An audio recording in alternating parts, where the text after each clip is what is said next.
The legislation allows for something up to 10 years, and clearly the authorities have got to be looking at that higher end of the scale to put these people off from doing these sort of things.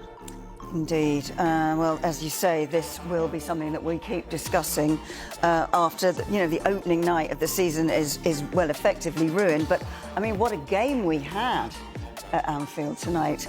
And if we have a look now at the inside of the Telegraph, Mo Salah got the winner, got one of the late goals, but was in tears at the beginning of the game for the tribute to Diogo Jota, which must have played so much on the minds of everybody at Anfield this evening.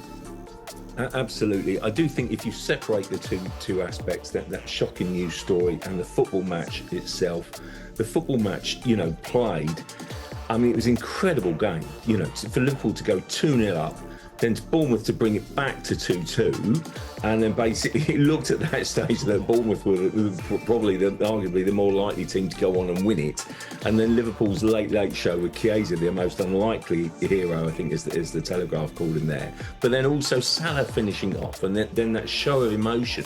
And we shouldn't forget, the powerful emotional scenes before the game, the tributes to Diogo Jota after his tragic death, and his brother indeed in the summer.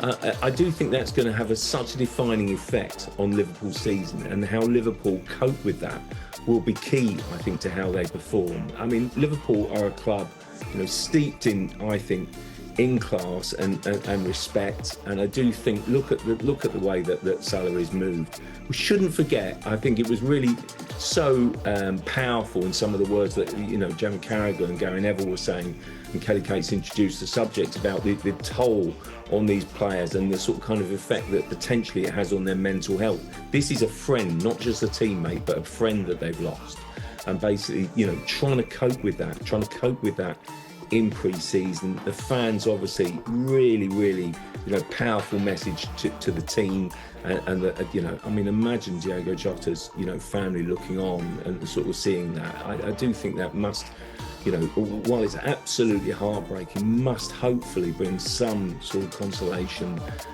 But it's so much about how Liverpool deal with that through this season. Listen, tonight they dealt with it well, but there are going to be key points, I think, when that emotion is going to be very, very difficult, and it's about how they cope with it. The fans were so supportive and strong tonight.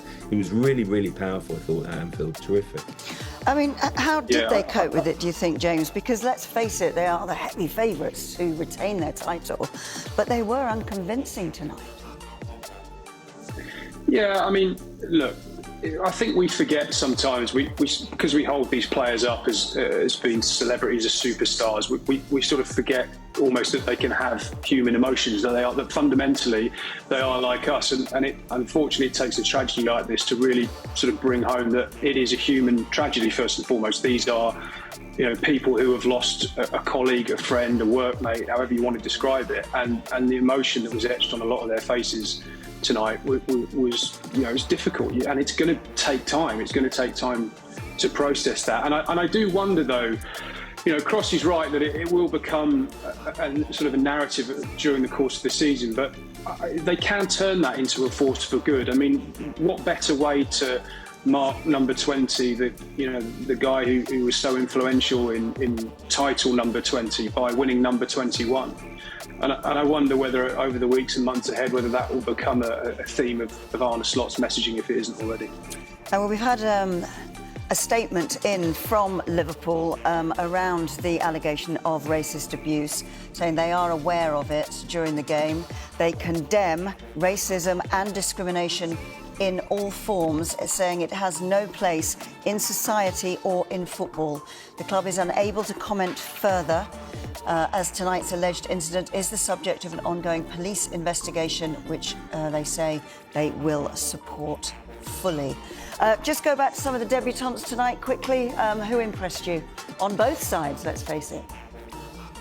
Well, yeah, I do think Bournemouth have got a hell of an arse, haven't they, basically? I did think that, to be honest, before the game, when you consider that they've lost their goalkeeper, 3 of the regular, members of the back 4, and I wondered how they'd cope. So I actually thought Semenyo was a driving force, absolutely fantastic, wasn't he? I thought Alex Scott played well as well. But, so Bournemouth have got a real rebuilding job. But there were so many new faces for Liverpool, and Etikike, basically, if I can say it, scoring and assisting, and sort of kind of got player of the match, didn't he? And basically was really, lively. I think he's quite versatile. I do think that, Wirtz has got a big season ahead of him. I really like him as a player. I think he's ever so exciting. And basically, you're also looking at 2 new fullbacks. So lots to really catch the eye. It's so rare that you get like a team at the top trying to introduce 5 new signings into the starting lineup straight away.